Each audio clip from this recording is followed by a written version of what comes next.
За манайхан сайхан уу. За 20 дахь нээлээ хийж байгаадаа баяртай байна. За энэ нэрийн маань өгөгдөл би яагаад 10 сая долларын эзэн байх ёстой вэ? Бас миний мөрөөдлийн амьдралаар аль хэдийн хэн нэг нь амьдарч байгаа бид хоёрын ялгаа юу вэ гэдэг асуулт байгаа.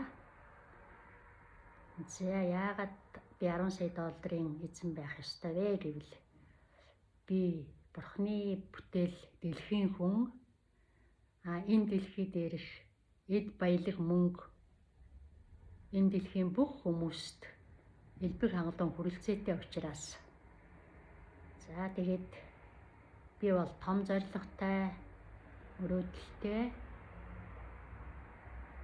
өдөр болгон өсдөг, айдсаа даван туулдаг, өөртөө итгэлтэй, шинэ боломжийг ашигладаг,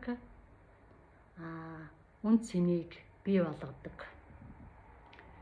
За энэ мөрөөдлийн амьдралаар аль хэдийн амьдарч байгаа хүн бол бид хоёрын ялгаа бол үйлдэл, тууштай байдал.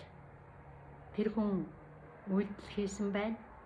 Би ч гэсэн энэ цаг үе мөчөөс үйлдэл хийн 10 сая долларын эзэн болно.